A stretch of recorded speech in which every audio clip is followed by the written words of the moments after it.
என் அன்பு குழந்தையே, உனக்கான நல்ல விஷயங்களை செய்து கொடுக்கவே உன் தாயானவள் இன்று உன்னை தேடி வந்திருக்கின்றேன். நிச்சயமாக இந்த தாயானவள் சொல்லும்போது நீயே ஆச்சரியப்படத்தான் போகின்றாய். எப்படி இந்த தாயானவளால் நம் மனதில் இருக்கின்ற எண்ணங்கள் ஒன்றுவிடாமல் சொல்ல முடிகிறது? இன்றோடு உனக்கு முடியப் போகின்றது அனைத்து பிரச்சனைகளும். என் குழந்தையே, வாழ்க்கையில் நீ எந்த அளவிற்கு என்னை நம்புகின்றாயோ அந்த அளவிற்கு வாழ்க்கை உனக்கு நிச்சயமாக எல்லாமே நல்லபடியாக நடக்கும். உலகத்திலேயே துரோகம் எப்பொழுதுமே பதுங்கி இருந்து கொண்டு உன்னை தாக்கி கொண்டுதான் இருக்கின்றது. பாசம் என்ற வேதத்தில் பல உறவுகள் இருக்கின்றது. எதுவுமே நல்லது என்று நினைத்து உன்னுடைய உள்ளம் நம்பி ஏமாந்து கலங்கி நின்று கொண்டிருக்கின்றது.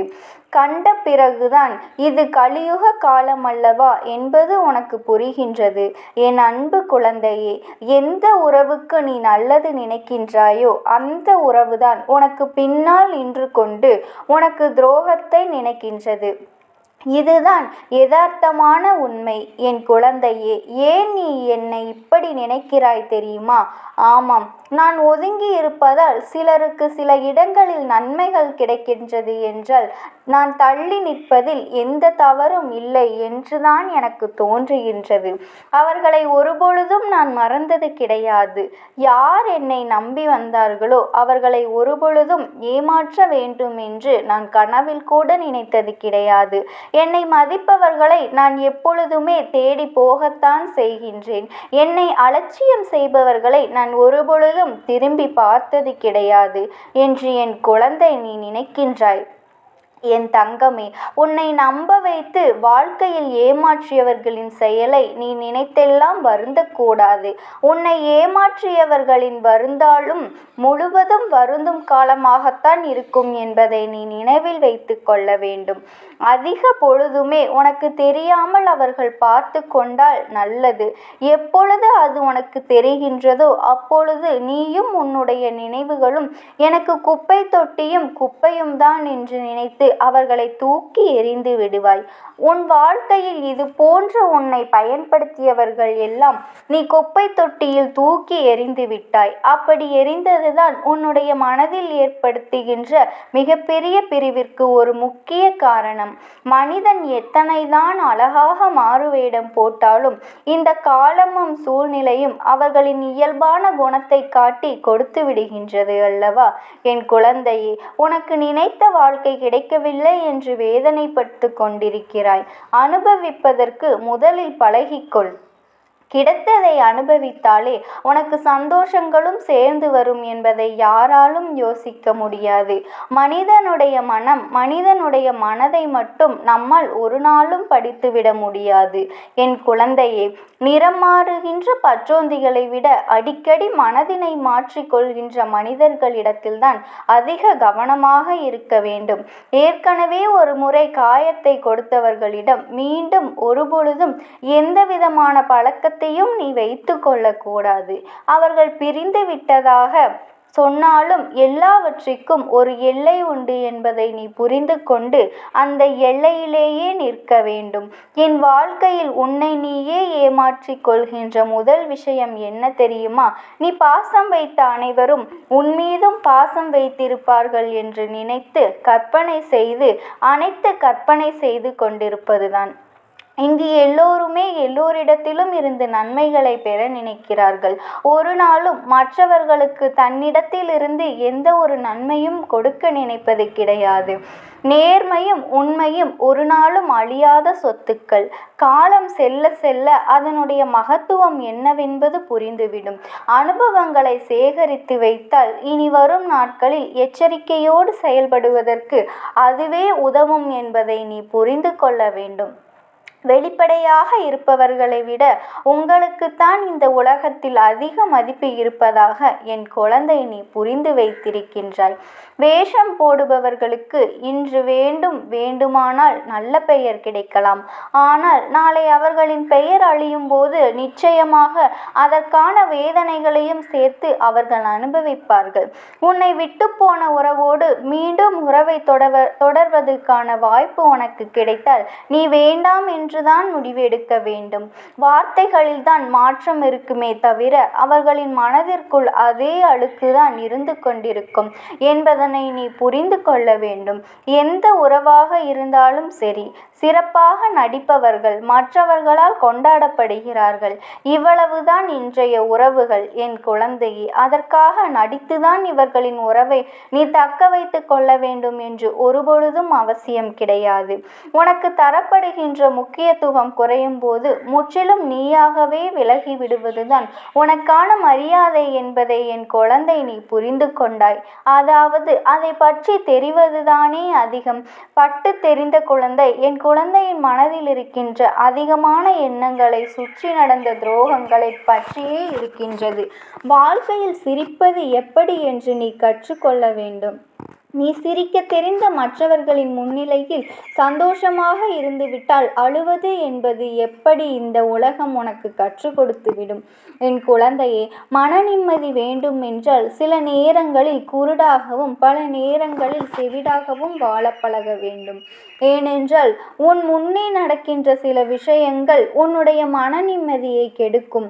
அது கெடுக்கும்படியாக இருந்தால் அதே நேரத்தில் என் குழந்தையின் குருடாக இருந்துவிடு. தேவையற்ற பேச்சுகளை கேட்கும்போது என் குழந்தை அந்த இடத்தில் நீ செவிடாக இருந்துவிடு. எதுவாக இருந்தாலும் உன்னை நம்பி வந்தவரை மட்டும் ஒரு நாளும் ஏமாற்றி விடக்கூடாது. நீ அப்படி செய்கின்ற குழந்தை இல்லை என்றாலும் உன்னுடைய மனதிற்குள் நினைவில் வைத்து கொள்ள வேண்டும். அம்மா சொல்வது எல்லாம் சரி. நீ பேசுகின்ற வார்த்தைகள் எல்லாமே எனக்கு இனிமையாக இருக்கின்றது. உன்னுடைய வார்த்தைகள் என்னுடைய வாழ்க்கையை பற்றி நீ தெளிவாகத்தான் சொல்கின்றாய். ஆனால் உண்மை என்ன தெரியுமா? வாழ்க்கை கடினமானது கிடையாது. வாழ்வதும் கடினமானது கிடையாது. என்னை சுற்றி உள்ளவர்களை சமாளிப்பதுதான் எனக்கு மிகவும் கடினமான விஷயமாக இருக்கின்றது என்று நீ சொல்வது 100க்கு 100 உண்மை. இந்த விஷயத்தை தெளிவாக புரிந்து கொள்ள வேண்டும். உன்னை உண்மையாகவே யார் புரிந்து கொண்டார்களோ அவர்களிடத்தில் மட்டும்தான் நீ உன்னுடைய தேவைகளை பற்றி சொல்ல வேண்டும். ஏனென்றால் அவர்களுக்கு மட்டும்தான் உன்னுடைய முக்கியத்துவம் என்னவென்பது புரியும். உன்னுடைய வார்த்தைகளை யார் மதிக்கின்றார்களோ அவர்களிடத்தில் மட்டுமே நீ கனவு கண்டு நீ கண்ட கனவு புன்னகை எதிர்கால கனவுகளை பற்றி நீ சொல்ல வேண்டும். உன் மீது அன்பு வைத்துள்ள மக்களையும் அன்பு கொண்டவர்களையும் மட்டுமே அவர்களிடம் மட்டுமே எதையும் மறைக்காமல் சொல்ல வேண்டும். நீ எல்லோரிடமும் எல்லா விஷயங்களையும் பற்றி சொல்வதால் தான் இந்த அவமானங்கள் உன் வாழ்க்கையில் கிடைக்கின்றது. இவர்களை நீ சமாளிக்க முடியாமல் திணறிக் கொண்டிருக்கிறாய் என்பதை நீ முதலில் புரிந்து கொள்ள வேண்டும். ஆனாலும் எந்த சூழ்நிலையில் வேண்டுமானாலும் தன்னுடைய குணத்தை மாற்றிக்கொள்கின்றார்கள். அதனால் தான் என்னுடைய பிள்ளை, நீ உன்னுடைய மனதினை மாற்றிக்கொள்ளாமல் உன் மனதில் இருக்கின்ற எண்ணங்களை நேர்மையாக மாற்றிக்கொள்ளாமல் என்னாலும் நேர்மையாக இருந்து நேர்மையாக வாழ வேண்டும் என்று நினைத்து இந்த உலகத்தில் நீ வாழ்ந்து கொண்டிருக்கிறாய். என் தங்கமே, நீ எதற்காகவும் கவலை கொள்ளாதே. மனதளவில் யாருக்கும் எந்த துரோகத்தையும் மட்டும் நீ நினைக்காமல் இரு. இந்த தாயானவள் எப்பொழுதும் உனக்கு துணையாகவே இருப்பேன். எப்பேற்பட்ட சூழ்நிலை வந்தாலும் என்னுடைய நாமத்தை மட்டும் நீ மனதார உச்சரித்து கொண்டே இரு. உனக்கு துணையாக எப்பொழுதும் இந்த தாயானவள் நான் இருக்கின்றேன். ஓம் சக்தி. ஓம் ஆதிபரா சக்தி. ஓம் சக்தி தாயே போற்றி. நீ நல்லது நினைத்தால் இந்த தாயின் ஆசீர்வாதத்தில் உனக்கு நல்லது மட்டுமே நடக்கும். என் அன்பு குழந்தையே, உன்னுடைய வாழ்க்கை துணையை பற்றி நீயே அறியாத சில விஷயங்களை உன்னிடத்தில் இந்த அம்மா ஸ்தானத்தில் இருந்து உனக்கு கூற வந்திருக்கின்றேன். என் தங்கமே, நீ என்னிடத்தில் வந்து எங்கள் இருவருக்குள்ளும் பிரச்சனையாக இருக்கின்றது அம்மா எங்களை சேர்த்து வையுங்கள் தாயே. எங்களுக்குள் மன ஒற்றுமை இல்லை, அதனால் குடும்பத்திலும் அமைதி இல்லை. அவர்கள் என்னை விட்டு பிரிந்து சென்று விட்டார்கள் என்றெல்லாம் நீ அழுது புலம்புகின்றாய் அல்லவா? என் செல்ல குழந்தையே, நான் இப்பொழுது உன்னுடைய தாயாக இருந்து உனக்கு சில உண்மைகளை எல்லாம் நிச்சயமாக கூறத்தான் போகின்றேன். இதையெல்லாம் நீ புரிந்து கொள்ள வேண்டும். நீ அறிவுள்ள குழந்தையாக இருக்கின்றாய் அல்லவா? அதனால்தான் இதை நீ தெரிந்து கொள்ள வேண்டியது அவசியமாக இருக்கின்றது. என் செல்ல குழந்தையே, பெண்ணாக இருந்தாலும் சரி, ஆணாக இருந்தாலும் சரி, வாழ்க்கையில் அவர்களுக்கு எது சரியில்லாமல் போனாலும் மனைவியோ தான் புகுந்த வீடோ சரியாக இருந்துவிட்டால் போதும், அவர்களினுடைய வாழ்க்கையானது சொர்க்கமாக மாறிவிடும். என் குழந்தையே, யார் ஒருவருக்கு வாழ்க்கை துணை என்ற ஒன்று இல்லாமல் போய்விட்டால் நிச்சயமாக இறுதி காலத்தில் ஆறுதலுக்கு கூட யாருமே இல்லாமல் போய்விடுவார்கள். இதை மட்டும் நீ நன்றாக புரிந்து கொள்ள வேண்டும். 1000 சொந்தங்கள் உன்னை சுற்றி சுற்றி இருந்தாலும் உன்னுடைய கணவனோ அல்லது உன்னுடைய மனைவியோதான் என்றுமே உனக்கு துணையாக இருப்பார்கள். அவர்கள் இல்லாவிட்டால் என்றுமே நீ அனாதையாகத்தான் இருக்க போகின்றாய். இதை நீ வாழும் வாழ்க்கையில் இதுநாள் வரையிலும் இத்தனை நாளும் நீ புரிந்து கொண்டிருப்பாய் அல்லவா? என் செல்ல குழந்தையே, சில சூழ்நிலைகள் கடினமாக இருந்தாலும், உண்மைகள் கசப்பாக இருந்தாலும் இதை நீங்கள் உணர்வு பூர்வமாக தெரிந்து கொள்ள வேண்டும். ஏனென்றால் நீ இதையெல்லாம் தாமதமாக உணர்ந்து விட்டாயானால் நிச்சயமாக அந்த நேரம் இந்த உறவானது உன்னோடு இல்லாமல் போவதற்கு கூட வாய்ப்புகள் அதிகம் இருக்கின்றது.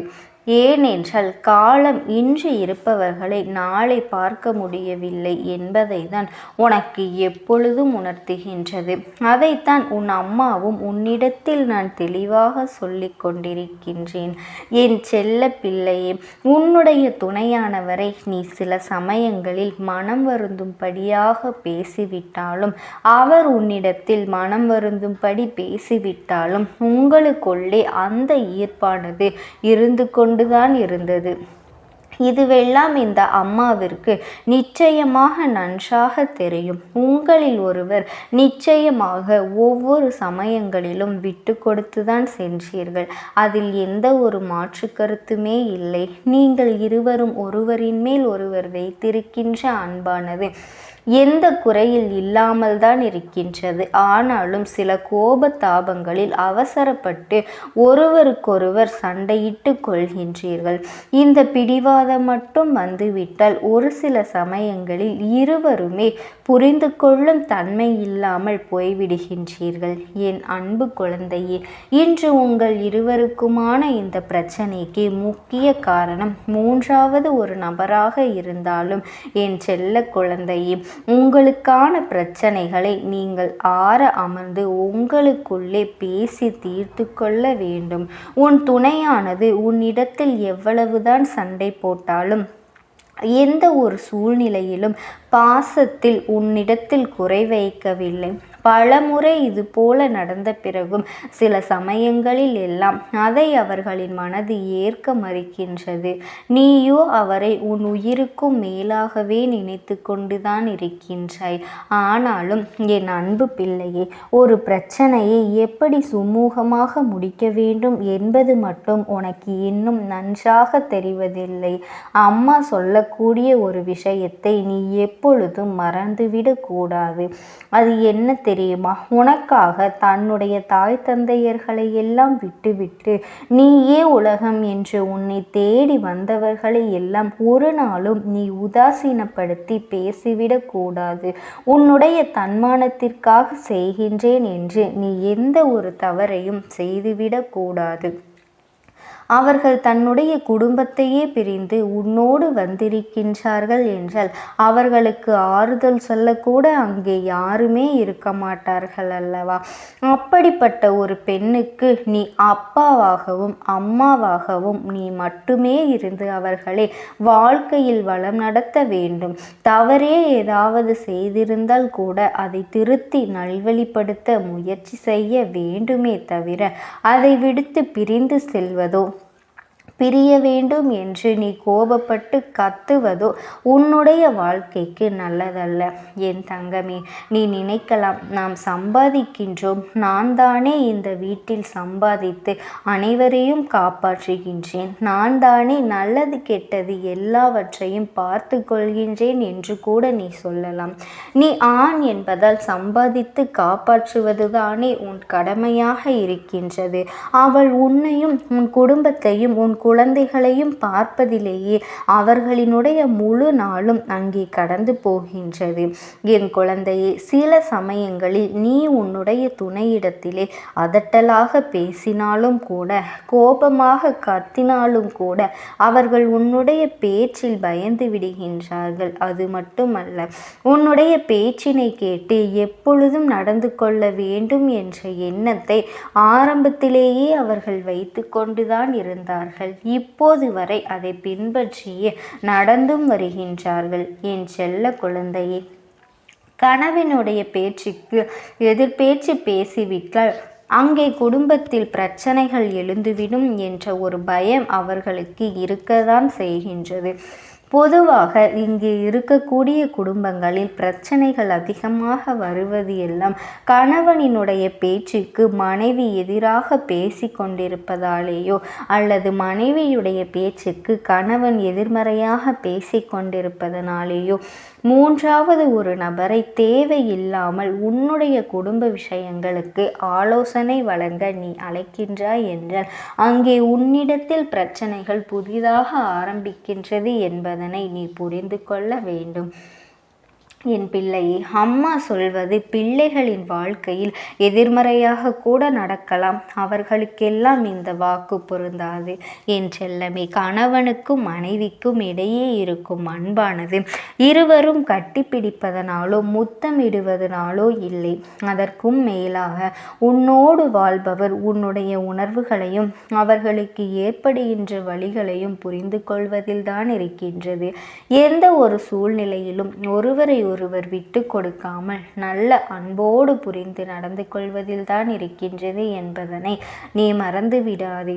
என் குழந்தையே, ஒவ்வொருவரும் அவர்களினுடைய குழந்தைகளுக்கு இதையெல்லாம் சொல்லி கொடுத்துதான் தெரிந்து கொள்ள வேண்டும் என்ற அவசியம் இல்லை. ஏன் தெரியுமா? இதையெல்லாம் அன்றாட வாழ்க்கையில் எல்லோரும் ஒவ்வொரு குடும்பத்தில் நடக்கக்கூடிய விஷயங்களை எல்லாம் தெரிந்தோ தெரியாமலோ பார்த்து கொண்டுதான் இருக்கின்றார்கள். அப்படி இருக்கும் பொழுது நம்முடைய வாழ்க்கையில் இது போன்றெல்லாம் நடப்பதற்கு நாமவே எல்லாவற்றையும் தவறுகளாக செய்துவிடக் கூடாது அல்லவா? உன் குடும்பத்தில் இருப்பவர்களிடத்தில் எப்பொழுதும் நீ அன்பாக நடந்து கொள்ள வேண்டும். அது மட்டுமல்ல, நீ பெண்ணாக இருந்தால் உன்னுடைய மாமியாரையும் மாமனாரையும் பெற்றோர் போல பார்த்து கொள்ள வேண்டும். அதுவே நீ ஆணாக இருந்தால் உன்னுடைய மனைவியின் பெற்றோரையும் உன்னுடைய தாய் தந்தையை போலதான் பார்த்து கொள்ள வேண்டும்.